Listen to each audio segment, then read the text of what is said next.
The following is an encore presentation of stories from the Dooralong Transformation Centre, which is rather appropriate because we'll talk a little later about what Jesus can do in the lives of people like Shane, who's with us from the Dooralong Transformation Centre. So good morning to you again. We spoke just before the 10 o'clock news. So yeah, hi Shane again. Hi. Been a hard one over the last number of years. It's alcohol that was your issue, wasn't it, Shane? Yeah, Phil, I'm alcoholic. I started drinking at a young age. I was only 14, 15. Tried alcohol.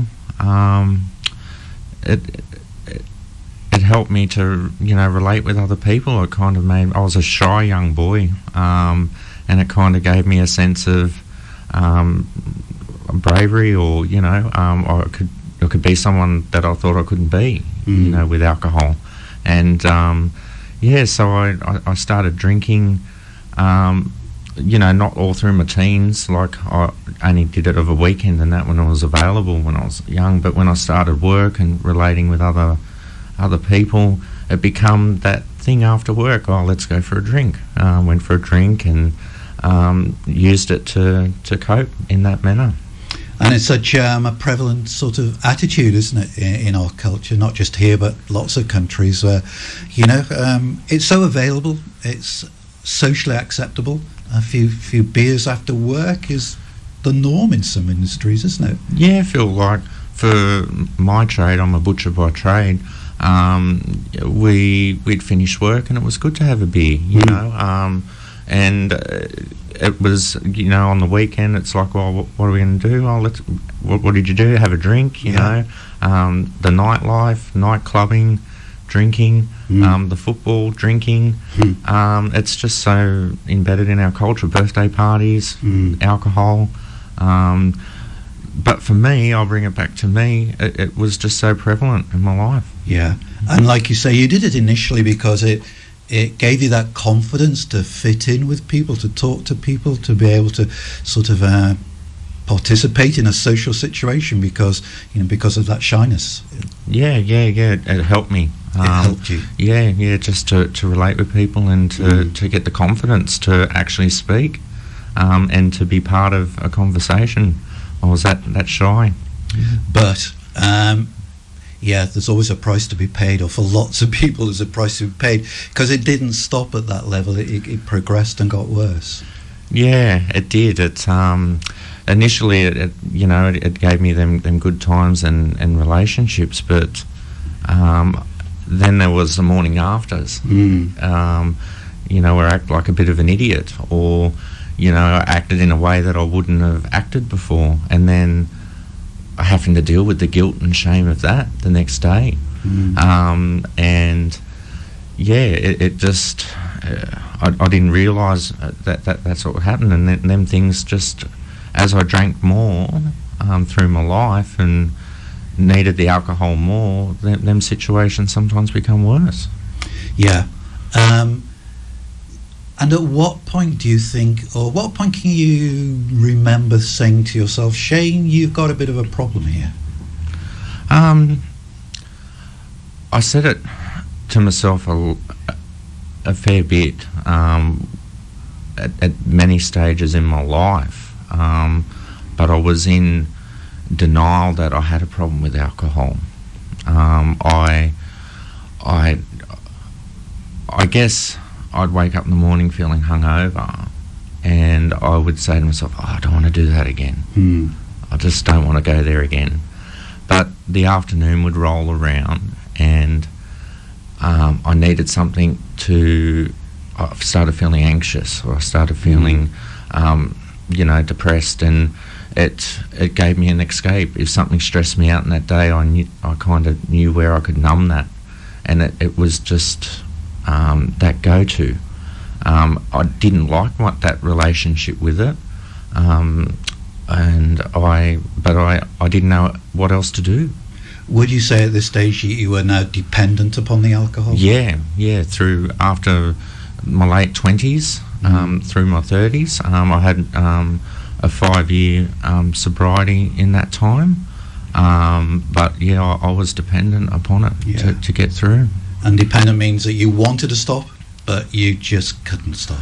Couldn't stop. In my mind, I would wake up and I'd go, nah, I won't have a drink, and I'll just have a couple. Yeah. And I was just self-talking. But as soon as I had that one or two drinks, I'd forget all about just having a couple, and a couple would turn into a few more. Yeah. And what did it do to your life, being dependent on alcohol? It's cost me a lot, Phil. It's cost me a marriage, and it's cost me a good relationship with my children. I'm gaining back some trust in them now. I've been in program, but I'd promised them that I'd stop drinking, and I went through 13 detoxes to try and stop drinking. When I initially went into, when I realised that alcohol, you have withdrawals and stuff like that, the first time in detox I thought, no, I don't want to do this again. And in my mind I thought, I can do this, I'll do this. And I left detox, I was fine, but my head just kept running, and it was like, you can have one, you can have one. And then I thought, I'll just have one, and then I was back on the merry-go-round again. Yeah. But I'm thinking that perhaps, when you say back on the merry-go-round, but perhaps with some sort of added guilt now, because you've promised people, you've promised your children you're going to get clean, and now you've let them down. There's a shame and the guilt that's sort of ramping up as well. Yeah, that's what happens, and I had all that shame and guilt of that on me again, and it's the alcohol numbed that, but then I become deeply depressed because I felt it really take control of my life. I was no longer in control. And we can tell that you really did want to check. Because how many detoxes did you say? 13. 13. Yeah. So 13 times you said to yourself, Shane, I'm going to stop. Yeah, I wanted to stop. I wanted to stop. Yeah. And I was just searching for answers. And just for the benefit of our listeners, the detox is just to wean you off the alcohol. There's no therapy or around the issues as to why you were drinking or anything like that? Yeah, when I was admitted to detox, it's just for the withdrawals of alcohol. You can seizure if you don't, when you become an alcoholic. After so many hours of not drinking, you begin to sweat, you begin to shake, and you can seizure. Because I was drinking, 2 bottles of whiskey a day, I was drinking a fair amount. My body was really dependent upon that. So if I didn't drink, I would withdraw pretty hard. So the detoxes, they give you medication to help you through that process and your body, so that you're safe. Yeah. But it's only half the battle, isn't it? Because you can then safely get rid of the alcohol out of your system, but then you still got those sort of problems in your life. You still got those you still got that addiction to battle with. Yeah. So after each detox, I'd leave, but my head was still running. I still had, the shame and guilt and the things that happened before. The stresses of life. Okay, Shane, we don't want to leave you there in that depressed position too much longer, because at some stage in your life, we know you went to Dooralong 5.5 months ago. Who was it that first introduced you to Dooralong? So I was in detox, and we was talk about, I'd come to a point where I heard about a rehab, and to me, I was thinking to do a rehab 3 months, 6 months, it's too long. I haven't got that time. I haven't got that time. I can do this, and I hit a rock bottom, Phil, and I needed something in my life, and I thought, I've just got to try this. I've got to do this, because I can't keep doing this myself. Why Dooralong? Dooralong came up. Some phone calls were made. It was a country setting. That sat well with me. I love the country. And it was away, I was told it was away from, the hustle and bustle of life. And it was a place where, you could get rehabilitated. Away from the hustle and bustle of life. Where were you at that time? I was living in the city, in Sydney. Oh, right. So, huge contrast. Yeah. So, Dooralong came up, you have the opportunity, and you accepted the place. Yeah, I did. Yeah. And that's where we're going to leave it, on that hopeful note. We'll have some music, then we'll come back to chat further with Shane and see what happened when he got to Dooralong, away from the hustle and bustle of Sydney town. Talking to Shane this morning, we were looking at his old life before that music break, but we left off Shane's story at that point where he went to Dooralong. Made a big change in your life, Dooralong, Shane? Yeah, it did, Phil. Very big. Yeah. What were the first few weeks like for you? Very nervous. Yeah. And coming out of detox, so you're still a bit foggy in your head, still a bit anxious. But the staff at Dooralong, the greater community in Dooralong, are quick to calm you down. Made me feel very welcome and supported. And it wasn't long, and you settle in very quickly. You said you were looking forward to getting away from the hustle and bustle of city life. Was it as quiet and peaceful as you hoped? Yeah, it's a beautiful setting out there. I feel it's liken it to like a 5-star resort. So it's peaceful out there in God's beautiful nature. Yeah, absolutely. Yeah. So, you've been to 13 detoxes. You tried time and time again to put this alcoholism behind you. What made the difference at Dooralong? The program, the 12-step program, and the groups that we did, and just being open, honest, and willing, with myself. Yeah. And putting the principles in my life. Yeah. And we don't want to minimise it, but it is hard work as well, isn't it? I mean, you've had years of alcoholism. I mean, there's a lot of stuff to be unpacked and reassembled. It's hard work as well. Yeah, it is, and a lot of mine was to do with self-acceptance, you know, and self-love, and being able to forgive myself. And I remember we have a chapel service there every Wednesday, and they'll get up and prepare a message, and there was a message there. Chris was giving the message on what Jesus done on the cross, and that he bore all our sins, all our pain, and all our sufferings on that cross. And he had a backpack on, and he was explaining that we go through life and we can have all this stuff we just put in this backpack, weighing us down. All the wrongs, all the guilt, all the shame, and I could just feel this backpack on me, that I've been carrying through my life. And the message was, we have a choice. We can leave it at the cross, and accept Jesus. And from that point, I had kind of tears rolling down my eyes. I felt a weight lifted. I felt like just a warmth come over me. It is terrific. It's what God does. And look, you had some head knowledge of God previously. You had a relationship with God. You were telling me earlier in your life, but you drifted away. Yeah, I did. I had a young family. We were going to church, and the hustle and bustle of working and getting the family, the kids ready. The kids don't want to go sometimes. They're crying, and you finally get them to church, and then you want to sit down in the service, and they don't want to go to creche. And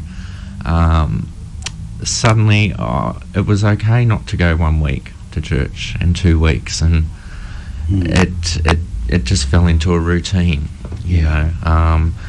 And you know, I regret not sticking that out. You know, maybe life would have been different, but I can't live in the past. But that little pilot light of faith must have still been burning away there. It was. And when I heard that message, it reaffirmed that you know, there is a way, and that the scripture coming here, that he'll never leave you nor forsake you. You know. And so how big a part of your sort of recovery and the rehab journey that you've been on, how big a part does God play in that for you? It's the centerpiece of what I'm doing now. My relationship with God in Jesus is what is going to bring about my recovery in life, and it gives me a sense of joy, a sense of happiness.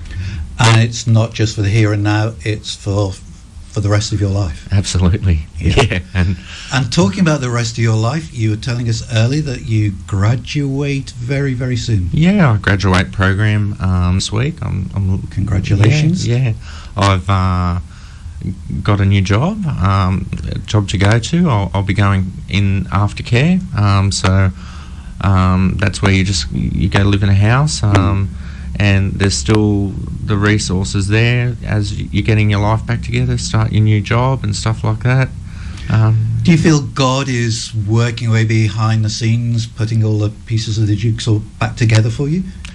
Yes, Phil, very much so. I'll be going to a church as well. I've been going to a church, Bonnells Bay Church, there for 6 or 7 weeks prior to now, and you know, I'm making some really good connections there, and I feel that's where you know, I want to go and I want to attend, and I can grow some more in my faith journey. Yeah. So you will stay on the coast rather than go back to the big city? Yeah, I love it up here. Yeah. I want a new start. There's too many memories, you know, back there. And you know, I believe I've been planted up here, and I can, you know, made new connections, new friends. And God's got a purpose for your life. Yeah, and it's unfolding.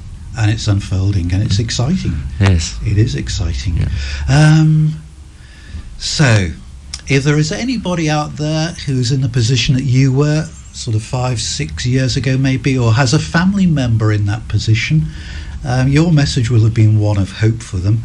But what would you say to somebody who's still living in that sort of endless downward spiral of drinking, getting up, having hangovers, trying to give up, failing, and just a revolving door repeating itself? Well, what advice would you, or what words would you give to those people? I guess you're worth it. You're important. And you are loved. And just reach out for help. Reach out for help. That's the first step, isn't it? If you don't do something, then if you don't do anything, nothing's going to change, is it? That's right. Reach out for help. You can get in touch with the Salvos through their website, and we will, just before the 11 o'clock news, we'll give you some numbers of local sort of helplines that you'll be able to give a ring to as well. But look, Shane, it's been an inspiring story. It's been anything but negative. It's been really positive. You've been to some dark places in your life, but I love the way it's all just come together for you since you've accepted God back into your life, and you've got a job. I didn't ask you, have you re-established a little bit of contact with family as well? Yeah, I call it my Christmas miracle.